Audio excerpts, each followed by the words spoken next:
예수님께서 사망의 흑암의 권세를 이기시고 다시 사셨습니다. 그러므로 부활절은 성탄절과 함께 기독교의 양대 명절로 우리가 지키고 있습니다. 예수님께서 온 인류에게 참 소망과 회복, 평화, 승리를 주시려고 몸소 십자가에 달리셨다가 3일 만에 부활하셨습니다. 예수님의 부활이 없었다면 성탄도 십자가의 죽음도 우리의 믿음도 다 헛것입니다.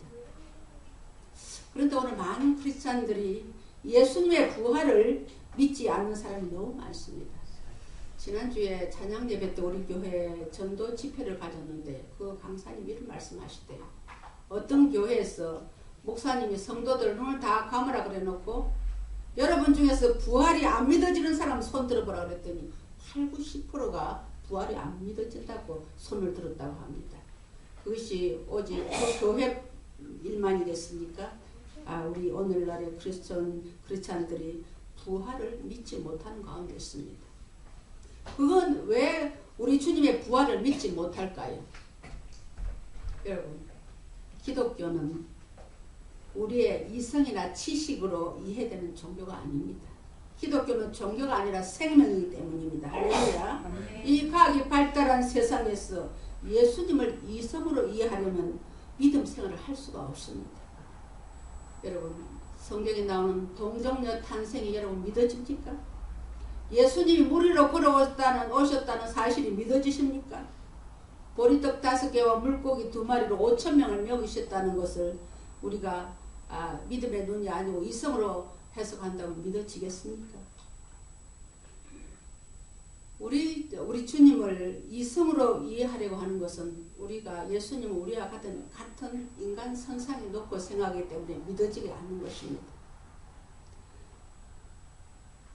그러나 예수님은 하나님이 자신이 인간의 몸을 입고 이 땅에 오신 하나님이란 사실을 믿을 때에 모든 것이 가능해집니다. 할렐루야.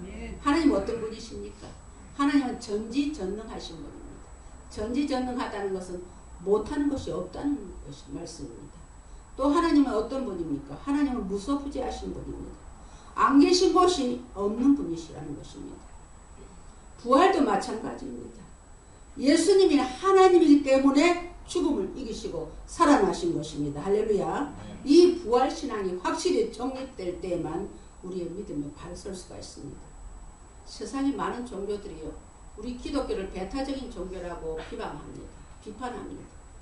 너희만 구원이 있다고 그러냐, 가는 길은 다 다르지만은 꼭대기 가면 다 만난다 하면서 요즘 종교 다원주의자들이 이렇게 우리 기존에 믿는 크리스찬들을 미혹하고 있습니다. 여러분, 절대 그런 데 넘어가면 안 됩니다. 기독교 외에는 결코 구원이 없습니다. 우리가 기독교를 이렇게 고집하는 이유는 우리 주님이 부활하셨기 때문입니다. 올해로 종교개혁한 지 500주년 되는 해입니다. 독일의 종교개혁자 마틴 루터는 이 부패하고 타락한 카톨릭을 개혁하면서 죽음과 많은 위험을 겪었습니다. 그러나 낙심하지 않고 그는 포기하지 않고 계속해서 이 개혁을 해나갑니다. 그러면서 이런 이야기를 합니다. 아무리 험한 시험과 역경이 몰아친다 할지라도 사망 권세를 이기시고 부활하신 예수님을 생각하면 새로운 용기와 힘이 솟는다라고 했습니다. 이것은 예수님께서 부활하셔서 믿는 자들 속에 함께 계신다는 것입니다. 루터처럼 예수 그리스도의 부활은 오늘도 믿는 자들 속에서 확인되는 생명의 능력이요 영원한 구원의 진리인 것입니다. 예수께서 이 땅에 오셔서 죽음을 이기고 부활하셨다는 사실은 인간의 생명과 삶의 전혀 새로운 차원이 시작되었다는 것을 말씀하고 있습니다. 예수의 부활을 믿는 사람들은 이제까지 경험하지 못한 새로운 변화를 가져옵니다. 십자가에 달려 죽으셨다가 부활 성천하셔 살아계신 주님, 이분으로 말미암아 우리 인생이 변화된 것입니다. 살아계신 주님을 만나면 어떤 변화가 일어날까요? 첫 번째는 부활신앙은 두려움과 의심을 이기게 합니다. 1973년 부활절입니다. 당시 우간다에는 이디아민이라 하는 아주 악명 높은 독재자 대통령이 통치하고 있었을 때입니다. 케파 셈빵키라는 우간다의 목사님은 7,000명 정도의 성도를 거느리고 아주 사역을 잘 하시는 분입니다. 그런데 그는 부득불 정부를 비판하는 설교를 종종 하곤 했습니다. 그리고 이 독재자에게 억압을 당하고 있는 백성들을 위로하는 설교를 종종 했습니다. 이것이 정부에 알려졌습니다. 부활절 아침입니다.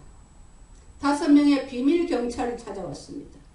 성도들은 그것이 무엇을 의미하는지 알고 있었습니다. 예배 후에 그들은 총을 겨누며 들어왔어. 반국가 사범을 처단하라는 명령을 받고 처단하기 위해 왔소 라고 목사님을 총을 거두고 목양실로 들어갑니다. 목사님은 이미 각오했던 것처럼 태연스럽고 온유하게 대답했습니다.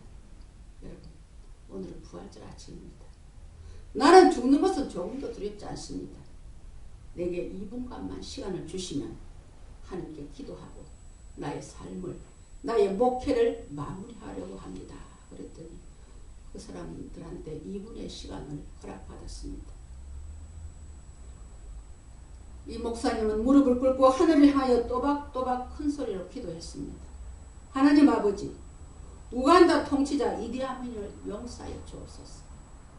그 명령을 원치 않으면서도 받아들여야 하는 이 불행한 5사람을 용서하여 주옵소서.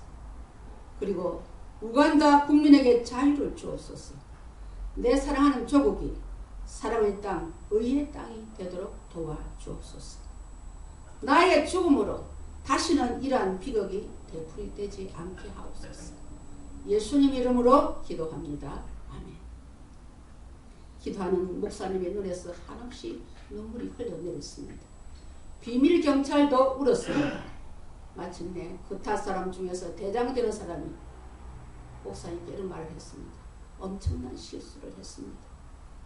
못 본 것, 못 들은 것을 하겠습니다 하고 조용히 사무실을 빠져나갔다고 합니다. 사랑하는 성도 여러분, 부활신앙으로 무장한 사람은 죽임이 두렵지 않습니다. 이후에 더 좋은 나라가 있다는 것을 확신하고 있기 때문입니다. 그 후에 이 케파 셈빵키 목사는 어떤 감정에서 이런 말을 했습니다. 부활의 진리는 두려움을 몰아냅니다. 영생을 믿을 때 총도 무섭지 않습니다. 누가 이 부활의 생명과 능력에서 우리를 끊을 수 있겠습니까? 라고 말했습니다. 부활하신 예수님의 생명과 능력이 그들과 함께 하심으로 이루어낸 변화인 것입니다. 여러분, 기독교의 핵심이 무엇입니까? 십자가와 부활입니다. 그런데 요즘 성도들은 십자가에 동참을 안 하려고 하고 부활의 영광만 동참하려고 합니다. 그건 안 되는 일이죠. 부활의 터널을, 십자가의 고난의 터널을 지나야 부활의 새하천을 맞습니다. 진리 되신 예수님께서 정말로 십자가의 죽음으로만 끝내고 말았다면 믿는 자의 삶은 두려움과 의심에서 벗어날 수 없었을 것입니다. 그러나 예수께서 3일 만에 다시 살아나심으로 죽음에 가져오는 모든 두려움과 의심을 몰아내고 승리를 얻을 수 있게 되었습니다. 오늘 우리가 본문에 조금 길었지만 내용은 바로 이렇습니다. 주님을 무덤에 장사해 놓고 이제 부활했는 한다는 소리가 들렸습니다. 그런데 제자들은 주님 부활하심을 믿지 않고 아직도 두려움과 의심에 차 있습니다. 그때 부활하신 주님이 나타나신 거죠. 36절로 40절에 보니까 예수님께서 어찌하여 두려워하느냐, 어찌하여 마음에 의심이 일어나느냐, 내 손과 발을 보고 나인 줄 알라. 또 나를 만져보라. 영은 살과 뼈가 없으되 너희 보는 것 같이 나는 있느니라 고 하시면서 주님의 못 박힌 손과 발을 보이시면서 부활하신 것을 확신시켰습니다. 그래도 제자들이 믿지 않으니까 여기 먹을 거 있냐? 그럼 제자들이 구운 생선을 주니까 거기서 잡수시는 거예요. 영으로 부활한 게 아니고 육체로 다 부활한다는 사실을 주님께서 보여주십니다. 41절에 뭐라고 말합니까? 그들이 너무 기쁨으로 아직도 믿지 못하고 놀랍게 여길 때 이르시되 여기 무슨 먹을 것이 있느냐. 너무 기뻐가지고 이것이 꿈인가 생시인가 하고 저들은 금방 믿지를 못했습니다. 부활의 주님을 만난 부활의 능력이 함께 하시는 삶이 되시기를 바랍니다. 여러분, 부활하신 주님을 만나면 우리가 죽음이 두렵지 않습니다. 왜냐하면 우리 죽음 이후에는 영원한 나라가 있다는 것을 확신하고 있기 때문입니다. 부활하신 주님께서 늘 살아계셔서 우리의 두려움과 의심이 일어날 때마다 물리쳐 주시기를 확신합니다. 할렐루야. 부활신앙은 두려움과 의심을 몰아내고 그 다음에는 부활신앙은 말씀에 대한 확신을 줍니다. 주님께서 부활에 대해서 이미 여러 차례 제자들에게 말씀하셨지만 제자들이 그거를 잘 듣지를 못했어요. 믿지를 못했어요. 부활이란 인간의 이성과 지성적 판단을 뛰어넘는 사건이기 때문입니다. 하지만 부활하신 주님의 성경은 더 확실해지고 살아있는 진리라는 것을 거듭 확인하게 됩니다. 44절로 47절에 보니까 또 이르시되 내가 너희와 함께 있을 때에 너희가 말한 바 곧 모세와 모세 율법과 선지자의 글과 시편에 나를 가리켜 기록된 모든 것이 이루어져야 하리라 한 말이 이것이라. 주님께서 제자들과 동성애 성안 살면서 계속해서 내가 죽은 자 가운데 살아서 부활할 것이다 했는데 제자들은 믿지를 못했어요. 시편 22편 같은 경우에도 보면 예수님께서 그냥 죽으시는 거, 그 뼈 이런 것을 다 이렇게 열거 해놨는데도 제자들은 그걸 확실히 믿지 못했습니다.